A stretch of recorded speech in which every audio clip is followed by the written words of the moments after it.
Okay, we can go ahead and get started. So good afternoon, everyone, and welcome to another PAMIC webinar. My name is Brittany Bargo, and I'm the Director of Communications and Technology at PAMIC.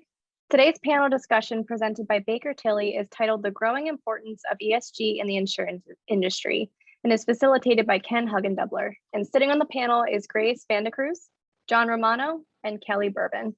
Now, before I introduce our moderator, I wanted to give a quick thank you to our sponsors on your screen. Without them, our quality and educational webinars would not be possible. Just a few housekeeping items before we begin. We ask that if you have any questions, please submit them through the Q&A block at the bottom of your screen. Additionally, if you would like to rewatch this presentation or would like to contact any of the panelists today, both will be hosted on the on-demand section of the PAMIC website after the conclusion of this webinar. Now, to introduce today's moderator, Ken Hugendubler. Ken is a partner with Baker Tilly and specializes in P&C, life, health managed care, and self-insurance insurance, including captives. Now, without further ado, Ken, I will hand the presentation over to you to introduce our panelists. Great. Good afternoon, everyone. Thank you, Brittany, and welcome again to our presentation on ESG, environmental social governance, one of the most important topics in the insurance industry over the last couple of years. I call it the ERM of the 21st century. You might recall ERM kind of started back in Europe and then spread to the rating agencies and then finally to the regulators. And we're seeing a similar situation with ESG. We've got a great panel for today to talk about ESG. We've got Kelly Berman. She's a risk advisory manager at Baker Tilly. She's now been specializing in ESG services. Got John Romano. John is a partner who heads our regulatory and internal audit practice at Baker Tilly. And he's going to be talking about the regulatory aspects. Kelly's going to be talking about kind of the history and kind of the general topic of ESG. And then we've got Grace Vandecruz, who's going to talk about the rating agency aspect and some of the more insurance aspects of ESG. Grace is a managing director from Grace Global Capital, LLC. So without further ado, we're going to start with Kelly. Thanks, Ken. Page ahead here. You can go forward a couple more slides there, Ken. Perfect. Okay. So, hi everyone. I'm Kelly Berman. Like Ken said, I'm a risk advisory manager at Baker Tilly. I'm in our financial services risk advisory group. I'm based in Milwaukee, Wisconsin. I've spent my entire career working with clients in the financial services industry with a particular concentration on insurance. I've worked on all sorts of insurance companies, from property and casualty, reinsurance, mortgage insurance, life insurance, and health insurance. Very, very passionate about ESG. That's something that I've gotten into over the last couple of years as it's become a hotter topic here in the US. I'm really excited to give you an overview of the concept today. Lately, it feels like it's hard to go more than a week without hearing something about it, right? It feels like your inbox may be saturated with ESG webinar invites, ESG news, current ESG regulations, upcoming ESG regulations. And it can probably feel really overwhelming, and you may find yourself thinking, what exactly do I need to know? And that's what we're aiming to help with today. So let's begin by discussing at a high level how ESG came to be. And believe it or not, it's actually been around for quite a while. And it has its roots in a concept called corporate social responsibility, or CSR. Some argue that CSR was conceptualized as early as the late 1800s, where wealthy business people of the day, like Andrew Carnegie, John D. Rockefeller, encouraged their peers to be philanthropic, and their philanthropy is still very well known today. You can go anywhere on the East Coast and see their names on many buildings. Over time, the CSR concept's really grown and it's evolved into what we now know as ESG. And we've seen this especially happen here in the US over the last 5 to 10 years. There's been an increased concentration on climate change. There's a brighter spotlight shining on social justice issues. And of course, the effects of the COVID-19 pandemic have really increased attention on this concept as well. A lot of entities are now taking the stance that their success, i.e. their shareholder value, is directly correlated to their contribution to and their impact on society. The bottom line is this: organizations are increasingly pressured to engage in and report on their efforts to positively impact their stakeholders and society at large. The pressure is coming from many directions, but most notably, it's coming from regulators, it's coming from investors, and it's coming from the general public. Ken, if you wouldn't mind, just flip to the next slide. So what is ESG? With the ubiquity of it in today's business landscape, many of you probably already know what the acronym stands for. Ken said it right at the beginning of this presentation, and you may even know a basic definition of the concept. But if you're unfamiliar with it, or if you need a refresher, ESG stands for environmental, social, and corporate governance. And it encompasses the consideration of those three factors alongside financial factors when making investment decisions or business decisions. To help conceptualize each of these three categories, allow me to provide a couple of examples. Falling into the E, or the environmental category, are things like carbon emissions, raw material sourcing, toxic emissions, and waste. The S, or the social category, includes topics like board and executive diversity, privacy and data security, which a lot of people don't realize is ESG, but it very much is, and community relations.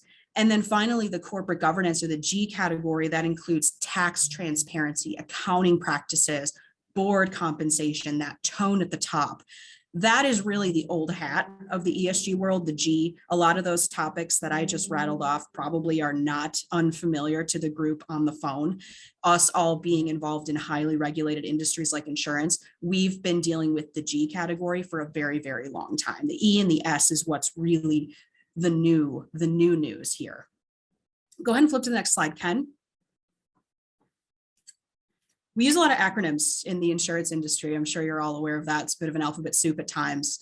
And while there aren't nearly as many in the ESG world yet, there are a few that we thought were worth discussing.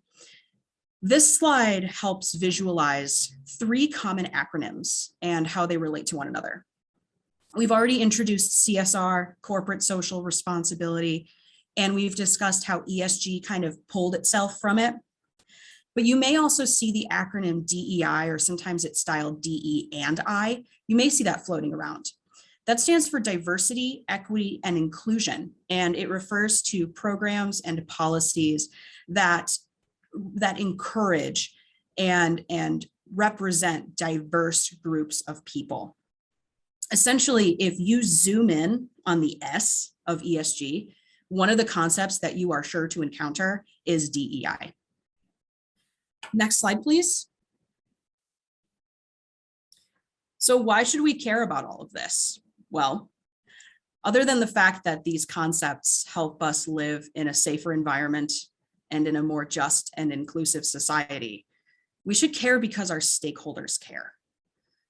The graph on this slide shows the Google Trends data for the term ESG worldwide over the last 5 years.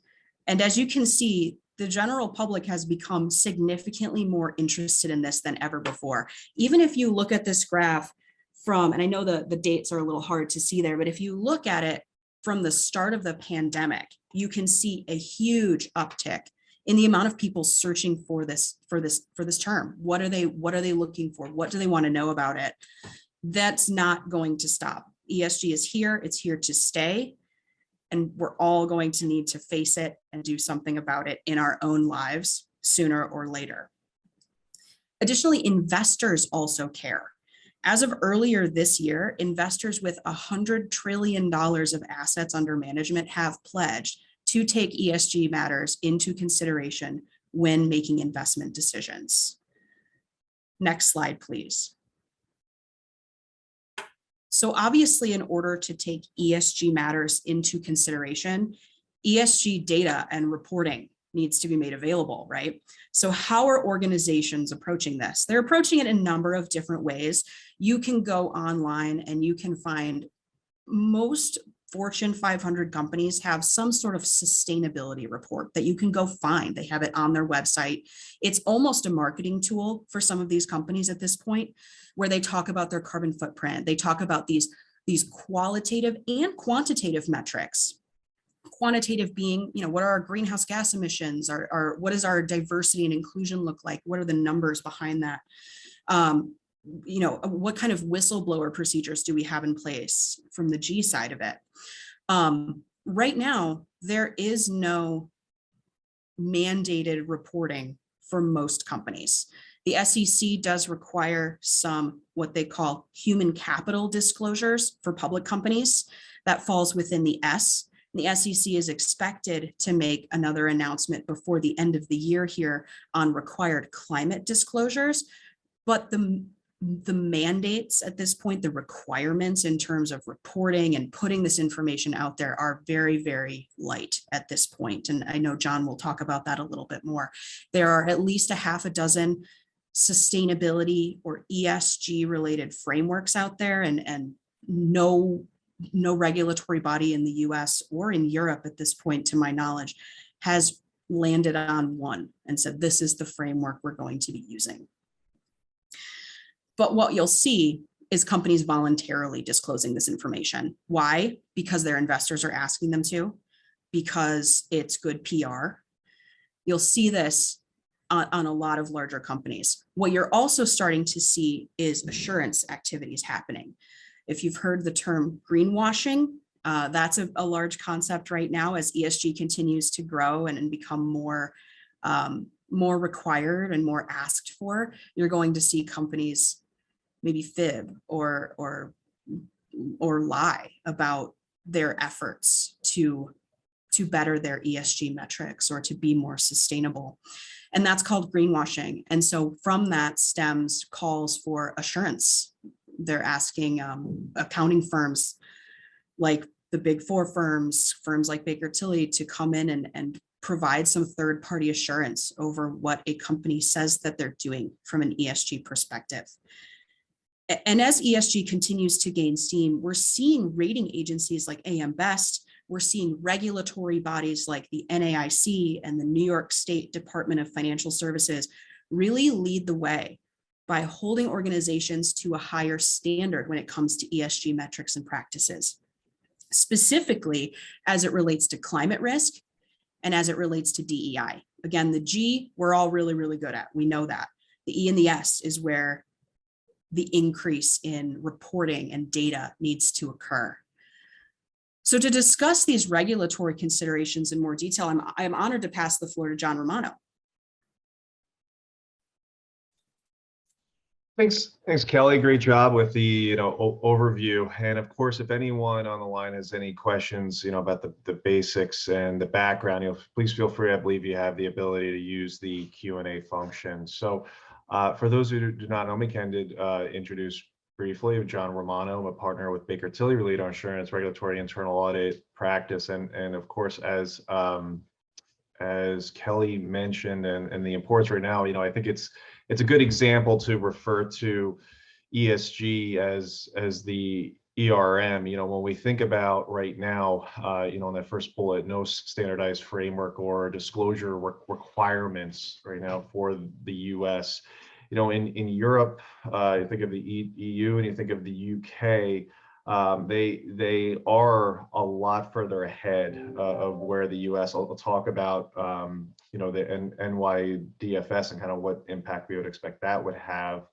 But right now, if you think about the UK has a roadmap in a sense that is requiring disclosures. Very detailed disclosures by all insurance companies and reinsurance companies by 2025 and there's an outline and what they refer to as a roadmap in a sense that really goes into a lot of detail about the expectations. And then also, when you think of the prudential regulatory authority, there's a lot of stress testing and back testing on global climate change and risk, and what type of impact that would have. And then when you think about the EU, and you think about even some of those local jurisdictions as well, there's requirements right now, again, that relate primarily to disclosure and reporting. And what it does, though, is that it creates the requirements also at the corporate governance level, both at the board and senior management, to be aware and to have responsibilities for the oversight, for the management, and for the reporting of the different types of risks and the different types of aspects that were discussed as part of ESG that Kelly went through, and I'll talk about that in a second a little bit more. So what does this mean, right? So when we talk about where do we see it going in the US, what are some of the expectations that are existing now and then will exist going forward? So I'm not gonna touch on AM Best because Grace has a whole presentation and aspect, so I'll let her touch on that. It's very important. So right now, most of you are probably aware that there is an annual survey focused primarily on climate risk, and right now that is being sent out each year, and what the states are having to talk about right now, so I'll exclude New York for a second, is how do they obtain more data, with the exception of a lot of the survey requests of you all right now are kind of a yes and no, and the what are you doing, but there's not much request for data for testing yet. Based on what we're seeing in Europe and the UK, and now, I'll talk briefly about what's going on, as you see on that screen with the NYDFS, right? So they, in 2020, issued the Circular Letter 15, and so that primarily related to disclosure risk, and if you're a New York licensed insurer, to have considerations of financial risk and climate change into your governance frameworks, risk management process, and business strategies. That was kind of the forewarning, in a sense, of now more in-depth expectations. So they just issued final guidance on November 15th, and that guidance has outlined some pretty, it's very detailed, very specific on expectations, and there is short-term expectations and plans for all insurers to start implementing a few key aspects by August 15th of 2022. And so some of those key aspects and responsibilities really relate to designating board oversight. So designating that responsibility over climate risk, having senior management responsible for climate risk. So what that means, that the expectation is either one or more individuals are in fact designated as they are responsible and accountable for having the oversight and the disclosure for climate risk, having to determine materiality, because each insurance company, based on location and size and resources, are going to have a different aspect of what the materiality of that impact could be with regards to stress testing, and then having knowledge, training, and other governance considerations, really. So, i.e., meaning starting to establish policies and procedures and integrating the considerations of climate risk within your overall processes, not just done from a compliance standpoint. The rest of the guidance gets very detailed into updating your risk appetite, developing an actual framework to follow, and having various aspects of models and stress testing. So the good thing is that, at least for those that would have to comply here, is that that's supposed to come come later down the line, and they didn't really get too specific yet, but they are going to continue to disclose and update when those expectations would be, I think, as they start obtaining more information. So why I bring that up, we're ultimately on PAMIC. So why we're talking about New York is because if we think about the side, if you think about, well, first, if we think about ERM, New York kind of drove these circular letter 11, I think it was, and then if we think about climate, or I'm sorry, if we think about cyber risk, they ultimately drove that with the Reg 500, and then kind of what came out of the involvement of the NACs with the data security model law. So what would be helpful and what you should be aware of is that while it doesn't mean that all of the other states would have to comply one for one with this impact and guidance and requirements that New York has come out with, it probably won't follow too far off. So it just kind of gives you the heads up in the sense that we need to start to be thinking about these aspects now, and also your board of directors and senior management knowing that coming down the line they're going to have those explicit responsibilities to come down the line. So I'll pause there. That was a lot to discuss just recently on climate risk on New York specifically and what to expect. Let's just kind of pause to see if there's any questions. Not any questions yet, but a lot really to talk to there. I don't know, Ken, if you want, and I lost the screen, but I know what it says. So I guess, Ken, if you want to go back a second, add a few other comments. Well, so the next, what's important to also be aware of, and this is really ongoing, but for those of you not aware, ultimately the NIC has their special committee on race and insurance, and then those related work streams that go along with that committee. So in summary, I want to take us along. I want to make sure we have time to get to Grace, and then ultimately have time to answer any other questions that come in. But that special committee on race and insurance, their ultimate mission is to serve as the coordinating body, so on identifying race, diversity, and inclusion within the insurance sector, race, diversity, inclusion, and in access to the insurance sector and the insurance products, and then the practices within the insurance sector that potentially disadvantage people of color and are historically underrepresented groups. So you have the first work stream that takes the time to have a better understanding and impact of the overall industry impact. Then you have work stream number 2 that primarily focuses on what states themselves are doing, the NEIC, to promote and improve their stances as it relates to diversity, equity, inclusion. Work stream 3, 4, and 5 are P&C, life and health, respectively. So, work stream 3 on P&C, work stream 4, specifically on life, and then 5 on health.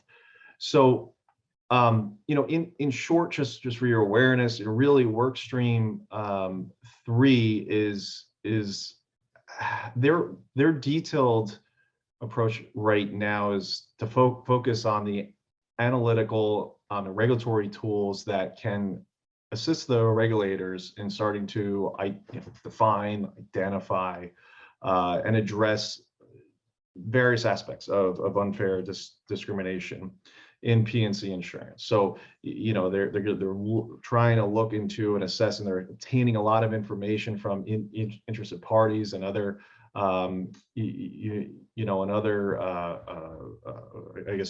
organizations that are providing information, but ultimately they're really interested in rating and underwriting variables, having a look into that impact, having a look into aspect of proxy variables for race. They're spending a lot of time on correlation versus causation, so which is a very important aspect as considered the actuarial data, potential bias in the underlying data itself, and then use of third-party data, and so that also kind of drives into disparate impact, and the like. So workstream 4 on the life side, is really focused on now primarily on the charges that relate to marketing, distribution, access to life insurance products within minority communities, and then they kind of dive into detail a little bit into the disparities of the number of cancellations, rescissions, having a look into if there's any unresolved issues that that the work stream should address, and then in that aspect, then when you consider, I guess, work stream 5 is on the health, and then now they're having a look at network adequacy is like the primary driver here. And so it's just, I guess it's where there's other areas that they're spending time, but it seems like that a lot of the focus and attention right now is on this is related to health, on the network adequacy, and where it relates to the provider networks, provider directories, the aspects of cultural competency, stuff like that. So there's a lot of things going on, right? And we think about the work that's being done at the NAC right now. There's a lot of information gathering, surveying, guidance being updated. Eventually, what's going to happen as part of their charges, there's going to be a lot more action expectation, and it's going to start with disclosure, and then accountability, and then responsibilities at the insurance companies. So as proactive as companies can be now to instead of having to wait for this to come down, is what's most important, and also to be aware of the updates as well. And really, as Kelly mentioned, our role in where we and other companies that are having to help insurance companies right now is just really understanding these various aspects. There's a type of gap analysis to conduct now, and if you haven't done that, either hire an independent or just internally, really going down the list and having kind of your short-term and long-term priorities of where you think you should focus, and are you really hitting on all the things that are going to be a requirement, but most importantly also match up with your and align with your priorities and what's most important to you, as an insurance company. And that is the discussion. I think you should see, down the road, you see there could be just some other impact, coming from the EU and UK is potentially affecting underwriting, advertising and distribution. ESG. There's a lot of aspects about, will there be requirements in the general account? So before there's considerations for investing in ESG, but there may actually be, will it come down the road saying a certain percentage of your investment account actually has to be in ESG? We don't know that yet. Potentially will be SEC disclosure requirements. So those are just more so future considerations that wouldn't be surprised if come down the line. And that is it. So I was just so at this point, I'm going to hand it over to Grace, and Grace, I'll let you introduce yourself and change the slides. Absolutely. Thank you, John. It's a pleasure to be here. I have collaborated with Baker Tilly several times and truly enjoy working with the team. So thank you for being a part of this important discussion. So at this point, I will share my screen and let me know that you are seeing it. Are you seeing my screen? Okay, wonderful. So a few words about me. I have been, just like Kelly indicated, seems like I grew up in the insurance industry since 1994, mainly working on the financial advisory side and mergers and acquisitions, and working on several demutualizations and transactions. But in addition, and very importantly, I am honored to serve on 4 boards. One board is a global life insurance company. The second board is a very large medical malpractice company, P&C company in the US. The third is a REIT owned by the Blackstone Group. And the fourth board is an asset management company, PIMCO. And so I can tell you without a doubt, in the boardroom of those four companies in different sectors of industry, the one common theme is ESG. And ESG has been a hot topic, particularly in the boardroom. In fact, in just about all of our companies, we are starting a special committee of the board called a sustainability committee that focuses on ESG, including putting together a mandatory annual report to review ESG.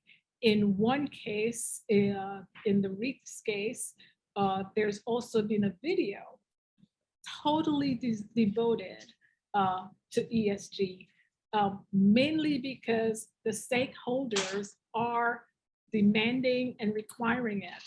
And one key stakeholder that we also need to add to the list is employees. Employees, particularly younger employees, are looking for a company that has a mission-driven focus on ESG. So let's focus our attention to AM Best and AM Best's response in the industry. So there's been an alphabet soup of regulators around the world focused on ESG, particularly in Europe, but as John indicated, the US has lagged behind until now. So let's look and see what's happening in the US. One company indicated that this is nothing short of a sea of change. And in addition, the Hartford has said that this is indeed a major business imperative, that we have a commitment to demonstrate that we're committed to the environment across the world, that we are bringing in key insurance solutions, that we're focused on renewable energy. Super, super important as companies start to focus on this.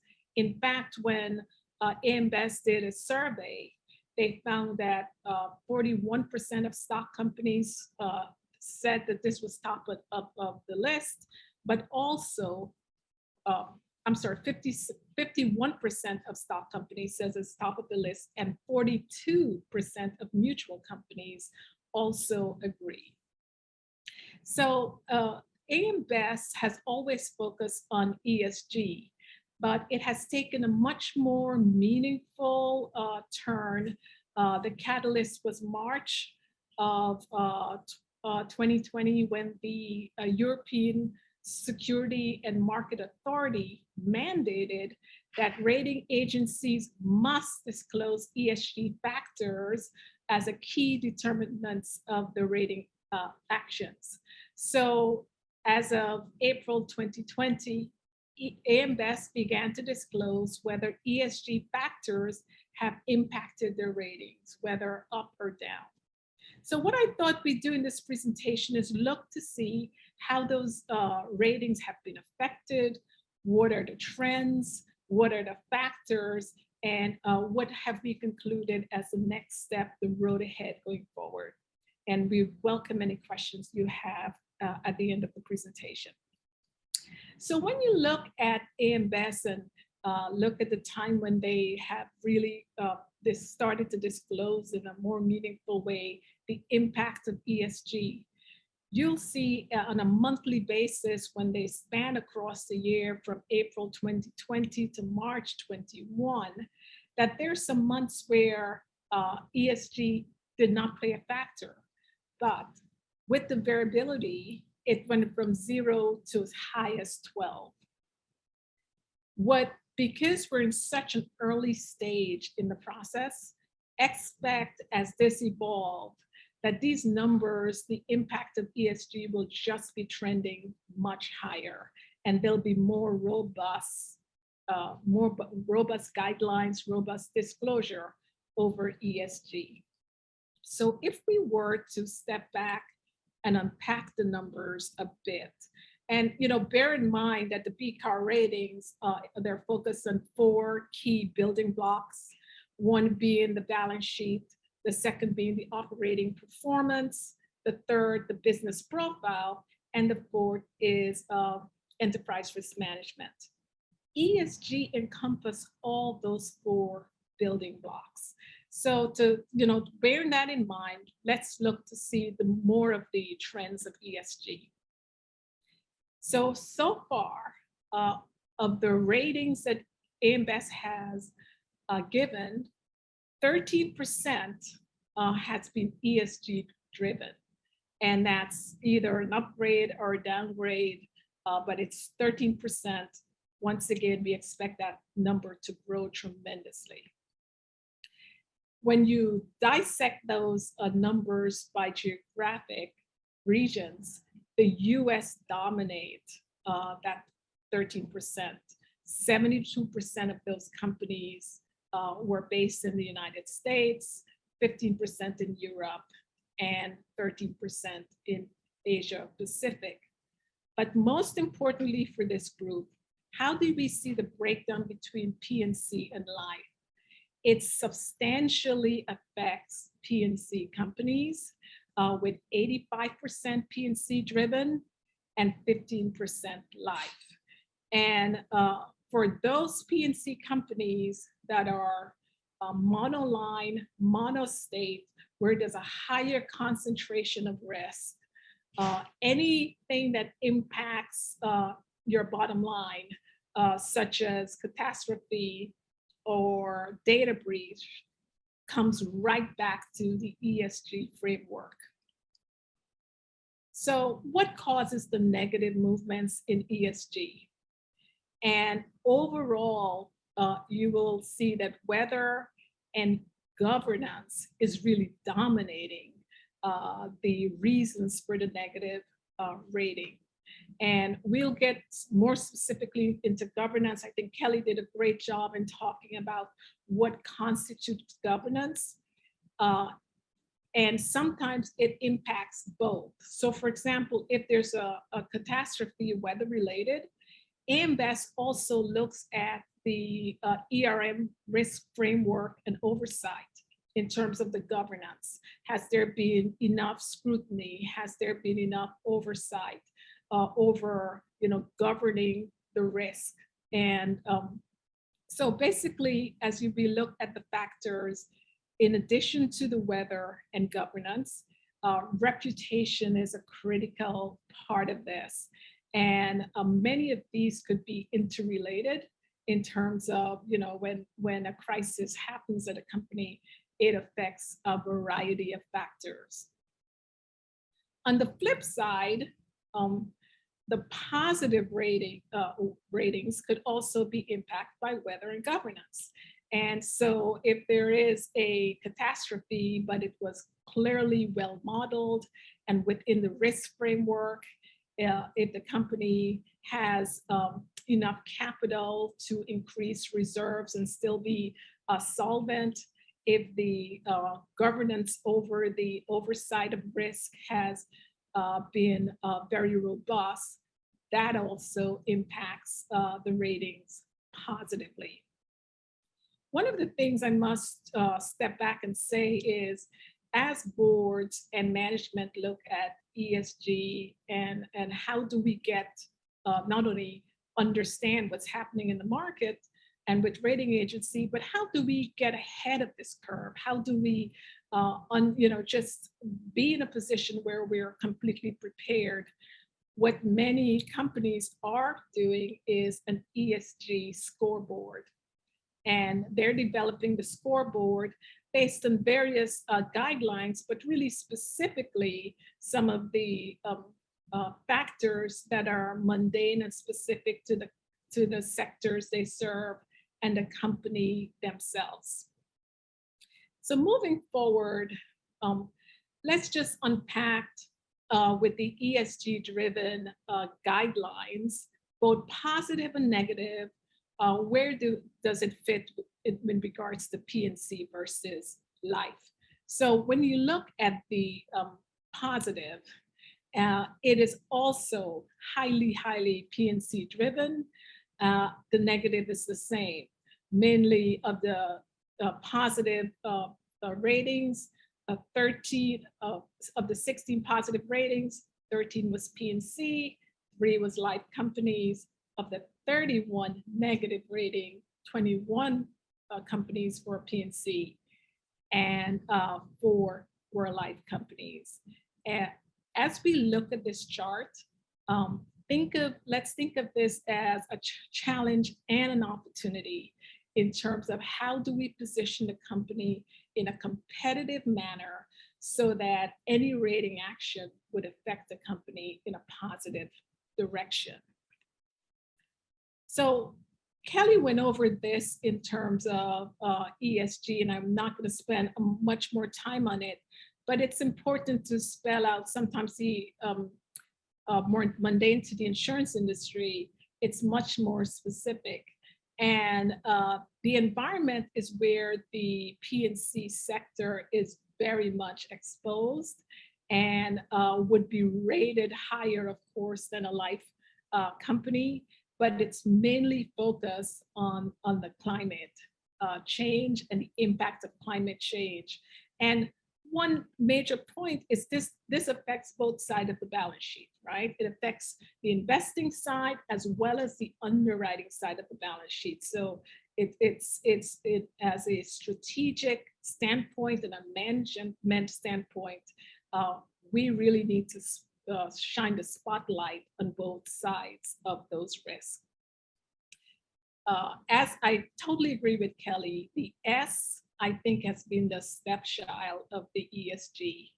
And when you look at what's happening in a volatile social setting in the United States, we look and see the impact of COVID. We look at the remote workplace and how that has changed the employee in the workplace environment. S is really going to get a lot of attention in terms of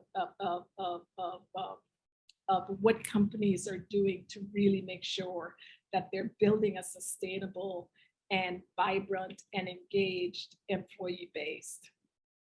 And governance has always been on the spotlight, and looking at board composition. Interesting to note that DE&I is so important that it impacts both the social and governance. And I think as companies and board members and management, and think of ESG, is really dissecting this list into more detailed factors, looking at the company, looking at it from the company's own risk framework, but not only listing those factors, but also applying ratings that will impact your ESG scoreboard, and actually comparing those ratings from a quarter-by-quarter basis and a year-by-year basis. So there's a robust oversight over ESG. I thought this might be a good time to close in looking at the road ahead. With the road ahead, there are 3 major lessons that I'd like to leave you with. One is that we are in an early stage of what's going to be a long road ahead. This is not the topic du jour. This is something that's going to be with us forever. And this is the time, and I'm really applaud having this, being a part of this webinar, because this is the time to really start to think more carefully of ESG. We should also expect more from AM Best, more guidance, more in terms of what they're looking at as their scorecards with company. So I think there's just much more to come as they themselves think of this in a much more quantifiable way. Secondly, is that there is a tremendous opportunity for companies because in terms of a risk management perspective, I think this is an ideal opportunity for us to really take a look at risk, also on both sides of the balance sheet, but risk that impacts us on a legal, corporate, and financially for the company. And finally, one of the key stakeholders that Kelly mentioned, John mentioned, it's our insured, and the general population. There's going to be a lot of pressure on insurance companies to be agent of ESG change. So to the extent that there are companies that are polluting the environment, what are we doing from the underwriting perspective? How are we viewing those companies as investment opportunities in our investment portfolio? There are just many more steps in terms of analyzing and quantifying those risks and taking key strategic actions. So with that in mind, I'm just going to pause to see if there's any questions, and my contact information is available as well. All right, if anybody, thank you very much, Grace, John, and Kelly. Those were outstanding presentations. I know you guys could have talked all day about ESG. But if anybody has any questions, please feel free to put those in the chat box. Surprise, surprise, I have some of my own questions. So the first question is, and we have a number of smaller companies that make up PAMIC who may likely have heard of ESG, may not have been doing much with ESG yet. So if my organization has not started ESG, what are the first steps our organization should take? I'll start with Grace, but I want John and Kelly's input as well. Sure, that's a very good question. So the first step is to get started on ESG. And the way to do that is to have a team devoted just looking at this. This is something that just can't be done at the side. We have, board members, stakeholders, people are going to be asking for more and more answers, and it will require more disclosures. And in order to do that and not have it be just a PR platitude, because I think I'm pretty sure that that's going to change, where people are going to look beyond what you're publishing to make sure that that is factually correct. I think we need to have clearly a devoted team just on this, and also get advisors to come in who've worked with several companies on this, but by all means, get started. I would also recommend that you open the dialogue with regulators, with AM Best, open the dialogue with your stakeholders on this matter and get ahead of it. Yeah, I completely agree, Grace. I think one of the very first steps is develop your point of view, your company's point of view. What is it? We've worked with a number of clients now who are at ground zero in their ESG journey, and they come to us and say, we're being asked these questions. How do we get started? And what we'll do is we'll come in and we'll say, where do you stand on ESG? Let's get it down on paper. We'll develop a mission or a value statement, or even as broad as an ESG policy. Understand who their stakeholders are. Is it your customer base? Is it your employees? Is it your board? Is it the general public and the community in which you operate? Is it all of those? What do they care about?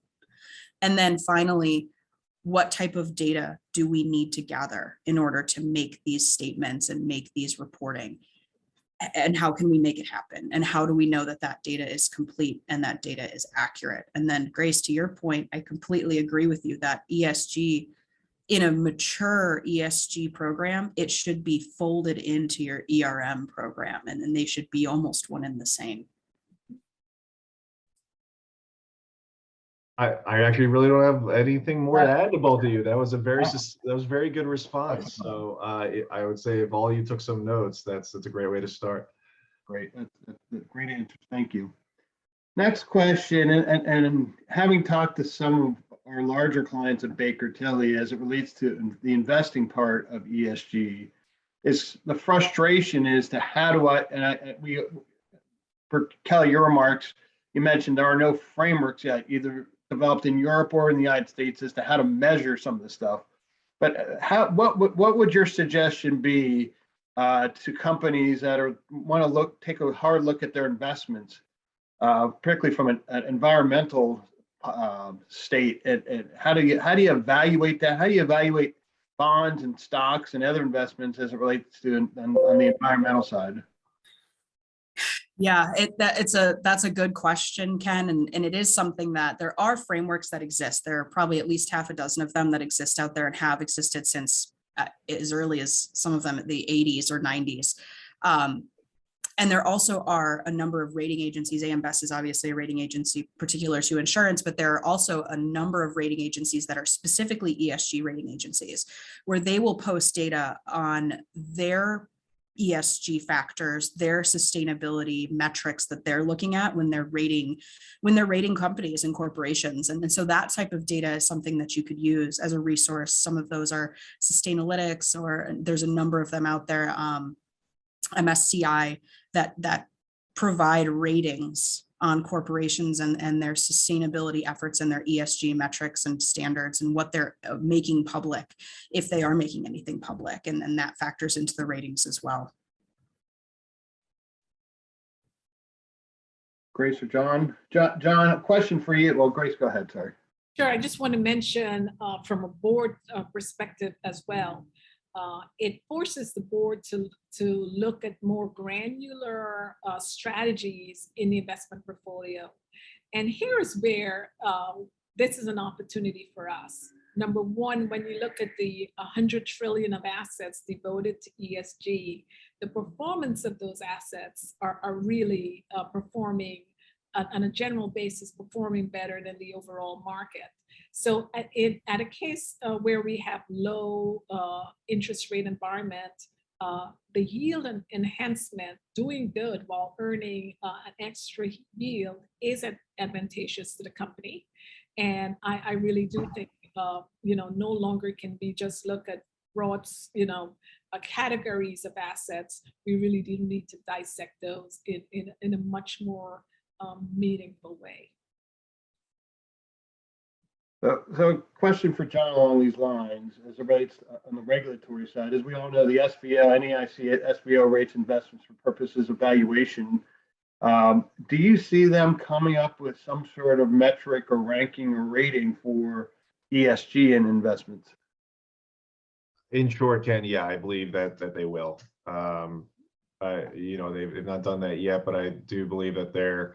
We recently had a webinar with Conning, who's actually supplying the other ESG economic scenario generator to the NAIC. But nonetheless, we had Conning Alliance spoke about some other factors that could be considered. But I wouldn't be surprised the SVO shortly comes out with that.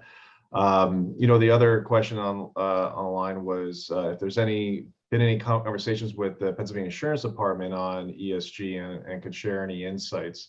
So we had a panel earlier this year, and Matt Milford, Pennsylvania Insurance Department, was on that panel. And really at the time, it was focused primarily on diversity, equity, and inclusion and what's being done within the department. Right now, I don't want to speak for them, but between some of the information and the work that we're doing with the department, I know that they're all having to take more of a closer look, especially with the types of actions that New York is taking, and even with, if you think of that trend that Kelly shared, just showing that each month, each day in a sense becomes more important. So in short, I don't want to speak on their behalf, but I would say that there's not any significant insights to share, except for that it is important to them, and they're trying to work on their own aspects and coordinating with the NAIC on a response. Great, thank you. The next question is, as it relates to smaller companies, as you know, PAMIC has a lot of smaller members. Is there any way you can, I don't want to say shortcut ESG, but obviously smaller companies have less resources and bigger companies, some of the PAMIC members have, 10, 15, 20 employees. They wear a lot of hats. What would you suggest to some of the smaller companies, how they could adopt ESG without necessarily having, obviously, the formal structure a lot of big companies have? I would suggest taking a look at what you're already doing, because you're likely already doing ESG things and you just maybe don't realize it. Take credit for what you're already doing, especially a lot of the G. We're already doing a lot of that. We're a highly regulated industry. We have to be doing a lot of that stuff. Things like cybersecurity or data privacy are hot topics right now, and are to some extent topics that require some compliance in the insurance industry. That's an ESG concept, or it can be construed as an ESG concept. You don't have to have a glossy, 100-page sustainability report like you see with some of these larger Fortune 500 companies. It's just not necessary, especially since there's really nothing at this stage that's required. But if you do want to get started in your journey and you want to figure out what is it that I'm already doing that I can take credit for, start to develop that statement, that value statement, that policy, develop your stance, identify your stakeholders, and start to dive into what you're already doing from an ESG perspective, because I can guarantee you're probably already doing some of it. You. Another good question. Our investment partner said ESG funds would be 10 to 15 basis points lower than traditional funds. I know you just said that they are higher, but we are not seeing it. If we have to accept lower investment rates, how do the agencies view that? And it's a good question for Grace. Okay, so that's interesting that it's lower. The empirical evidence shows that it's higher, and I can tell you for any asset manager out there's a tremendous pressure to set up more ESG funds, and we will see that on the rise. I think the one thing to consider is that if we're investments in companies that are not under the ESG framework, or they're in a negative, they're in industries that are not sustainable, or industries that are having a negative effect on climate change, that's going to impact the underlying investment. And that's where you tend to see those companies on the watch list. And in just looking at investment portfolios of billions, I see more of those type of companies popping up on the watch list. Now, clearly, there's much more to evolve in this area, much more, but the evidence is just overwhelming in terms of the performance guidelines with ESG funds versus non-ESG funds. All right, we have time for one more question. Thank you, Grace. Time for one more question, and this is to all three of you, and you can kind of put on your soothsayer hats. I know it's always hard to forecast where any trend in any regulation or any societal trends, and for that matter, where they're going to go in the next 5 years. But how do you see corporate governance changing as a result of ESG? I'll start with Grace, Kelly, and then with John. I see companies leading with this. There's going to be more sustainability committees. There's going to be more sustainability reports, and it does not preclude small companies. And as Kelly said, small companies are already well on their way doing much of this, but it's not documented or disclosed in the same manner. I don't think this is as onerous as it might appear to be on the surface, because we are in the risk management business. And I think this falls in nicely with what insurance companies have already been doing, but not quite structured in the ESG framework. So I think making that pivot is going to be fairly much more natural than it initially appears to be. Yeah, Grace, I completely agree with you. I think it has to start at the corporate governance level and work its way down through the organization from there. It's that tone at the top that we all know of from our ERM framework that we've all established and know well. The steering committees, the mission, the value statement, that has to start at that corporate governance level. It's something that that area is something we're all very comfortable in this industry and in the financial services industry in a more broadly speaking term, but that's where it's going to start. And that's where you're already going to get a lot of credit for what you're doing. Well, I guess the benefit of going third is saying I agree with both of you. So for the purpose of time, you know, Ken, I don't think I have anything else of substance that would take less than a minute to add. So, yeah. Well, thank you all so very much. This is obviously a very important topic. I know we're going to see more of all three of you in the future on this topic. Look forward to that. Grace, thank you. Kelly, thank you. John, thank you. Very interesting roundtable. Like I said, look forward to doing it again. Thank you for all the participants for attending, and hope you have a very happy holiday season.